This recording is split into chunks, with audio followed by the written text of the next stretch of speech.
Elles sortirent et s'enfuirent loin du tombeau, car elles étaient toutes tremblantes et bouleversées. Elles ne dirent rien à personne. Elles avaient peur, en effet. Ainsi s'achève le premier des évangiles à avoir été mis par écrit, et c'est ainsi que nous est présentée la bonne nouvelle.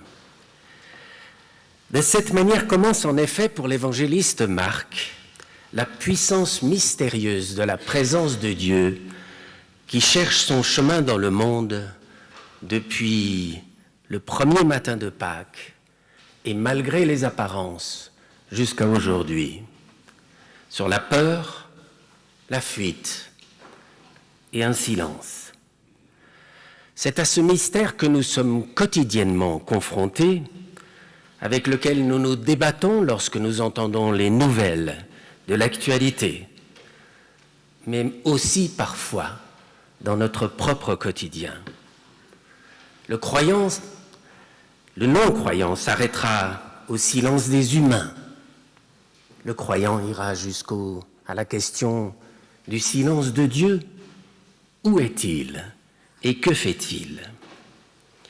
En raison de la fuite des femmes devant le tombeau vide, dès les premiers lecteurs et jusqu'à nous aujourd'hui, en lisant cet évangile, nous sommes immédiatement de plein pied avec ce qui s'est passé. Il n'y a aucun relais de transmission entre le récit et nous. Et on sait aujourd'hui par les sciences bibliques que la première version, et notamment celle que vous avez entendue dans les lettres de Paul, de l'annonce de la résurrection, ça a été d'annoncer une succession de transmissions. Moi-même, j'ai reçu la transmission par un tel, qui l'a transmis à un tel, et ainsi de suite. Or, l'évangéliste de Marc, qui vient 20 ans après cela, a choisi manifestement, délibérément, d'enlever ces relais de transmission pour nous confronter à cette immédiateté du récit qui termine sur un silence. L'évangile de Marc a été le premier des quatre à avoir été écrit. Il a voulu l'arrêter sur le silence des femmes. Il se trouve que les relais de transmission, c'est toujours entre des hommes. Les apparitions dans la Bible, à une exception près, c'est à des hommes. Et Marc a choisi, là, de s'arrêter sur le silence des femmes. Assurément pas par une mesure anti-féministe de mauvaise aloi. Le silence des femmes n'est qu'une variante de l'incompréhension des disciples tout au long de l'Évangile, qui ne comprennent rien à rien, qui, quand on leur dit de se taire, se mettent à parler, et quand on leur dit de parler, se taisent. Les disciples qui ne cessent de louvoyer quand on leur demande le silence, ici des femmes qui assument la difficulté de dire quelque chose après un événement comme celui-ci. Alors, un bref instant, je me suis demandé si, après la lecture du récit, je ne devrais pas simplement m'asseoir pour honorer le silence des femmes.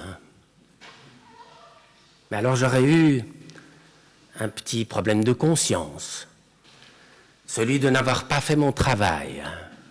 Chez les pasteurs, en tout cas chez les messieurs, c'est souvent la même chose. Le problème de conscience, puis le souci d'avoir pas fait son travail. Et puis en plus, encore plus particulièrement chez les hommes, un problème peut-être de blessure d'amour-propre.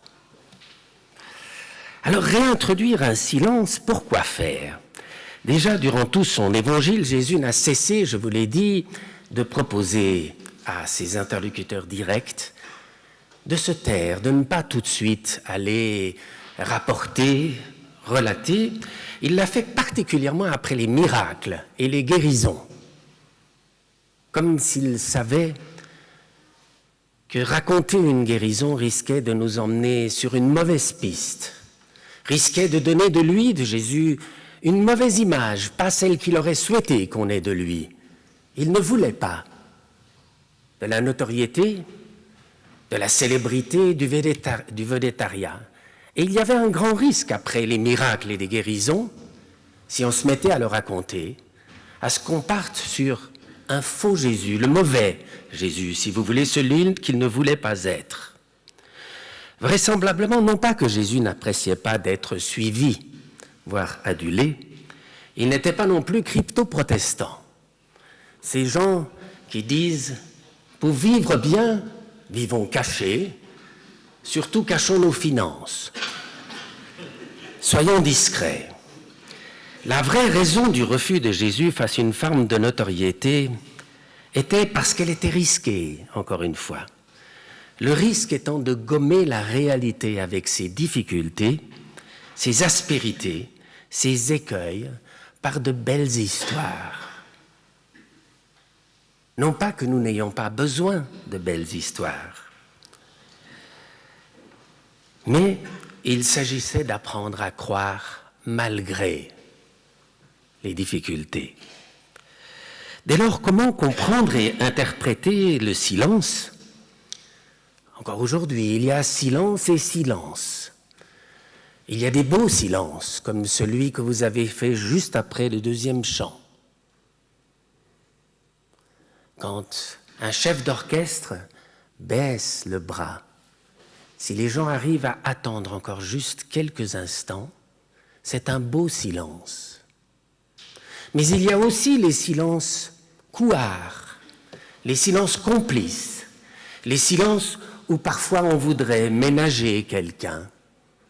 On pense qu'on ne peut pas tout lui dire, on voudrait le protéger. Ne pas tout dire trop vite, parce que certaines réalités ne supportent pas d'être dites. Il y a beaucoup de différents silences dans notre vie. Le silence qui trille, le silence qui respecte, le silence qui s'impose, qui est majestueux, le silence complice parfois. Il y a le silence des armes décrété par une résolution de l'ONU auquel nous aspirons tous, même si le décret ne semble pas suffire. Parfois, il y a aussi des silences violents. Quand vous boudez, ça peut être très violent pour l'autre. Un groupe de personnes a écrit au Conseil du Consistoire pour lui demander de se positionner en faveur de la paix au Proche-Orient, à Gaza. La réponse, vous avez peut-être pu lire ça dans les journaux, fait part de beaucoup de difficultés, notamment avec la cellule média de l'Église. Et à ce sujet, la question a été renvoyée finalement à une session du consistoire d'automne. Comment comprendre ce silence ? Dans la liste non exhaustive des silences que j'ai tenté d'énoncer, de quel type est-il ? Un silence respectueux ? Un silence embarrassé ? Un silence qui ne veut pas envenimer ? Un silence qui doit faire face à des opinions différentes à l'intérieur de l'Église sur un même évangile pour lire l'actualité. Peut-être encore le choix de ne rien dire parce qu'il y a d'autres sujets où une intervention de l'Église pourrait être nécessaire, notamment en Afrique.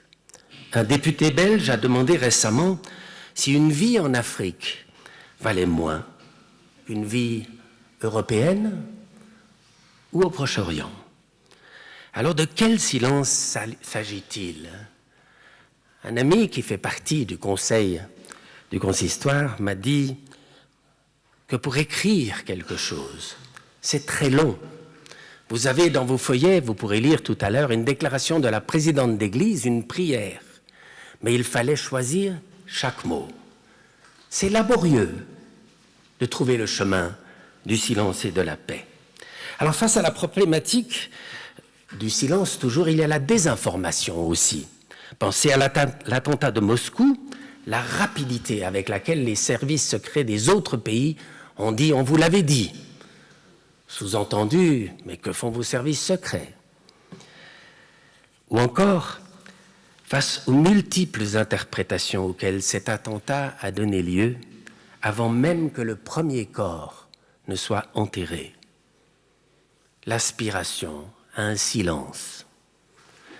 Apparemment plus prosaïque, mais toujours un peu dans le même registre, avez-vous lu l'article de Joschka Fischer dans Le Temps, ministre des Affaires étrangères et ancien vice-chancelier d'Allemagne? Il a paru lundi dernier dans le quotidien Le Temps sous le titre « Paris-Berlin se chamaille, Moscou jubile ». L'ancien ministre y revient sur la déclaration du président Macron qui n'excluait pas d'envoyer des troupes en Ukraine, ce qui a immédiatement suscité la réprobation du chancelier Olaf Scholz. Fischer de constater que Poutine doit boire du petit lait et de voir en voyant que l'Europe se désunit et s'auto-inflige des blessures. Il poursuit en faisant remarquer que les débats mesquins pour savoir qui est le plus beau et qui est le plus grand en Europe, le plus fort et le plus responsable, ce sont les dernières choses dont l'Europe a besoin.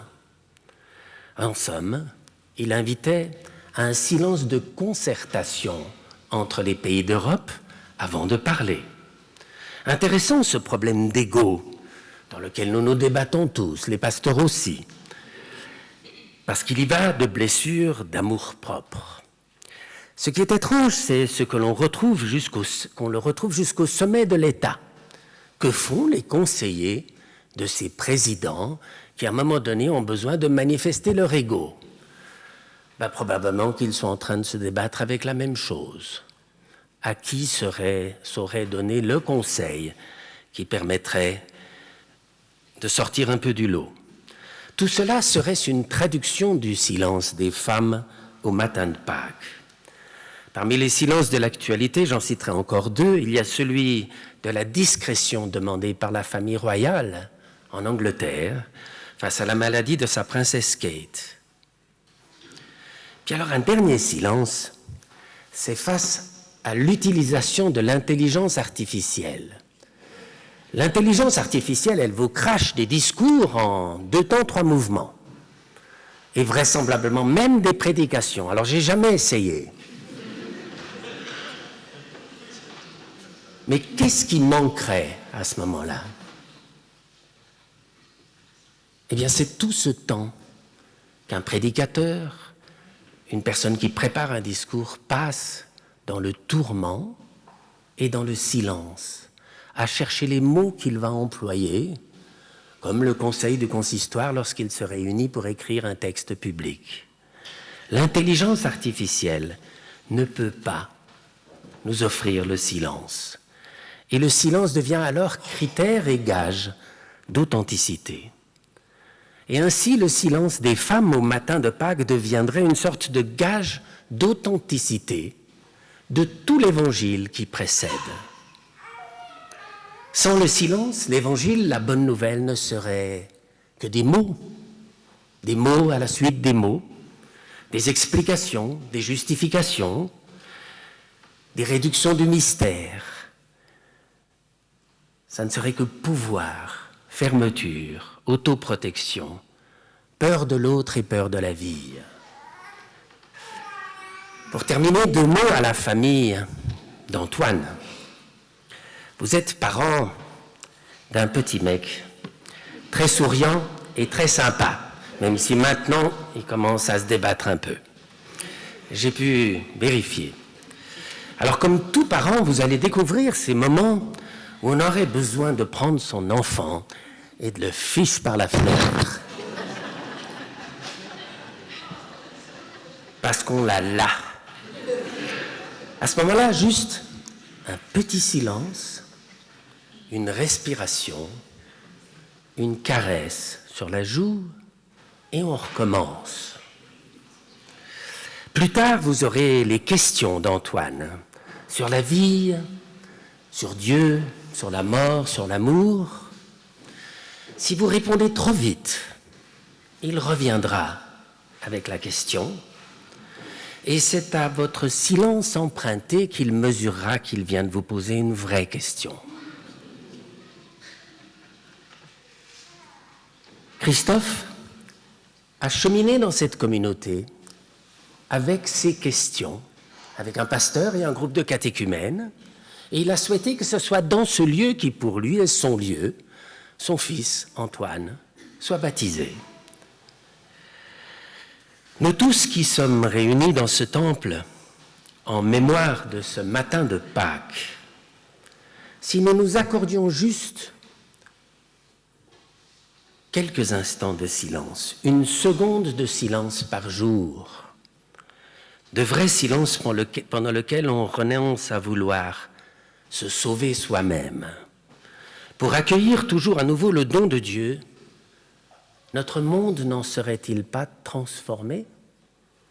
J'ai compté que si les 8 milliards d'humains sur la planète accordaient une seconde à l'écoute du silence de la paix, ce silence durerait 257 années et 98 jours. On aurait le temps pour la paix. Et comme ce matin, avec un calcul très rapide, vous êtes 187, je ne voulais pas mettre plus, vous allez comprendre pourquoi. En alignant vos 187 secondes, nous allons écouter le silence de la vie pendant 3 minutes 12. Et après cela, nous chanterons à toi la gloire. Amen.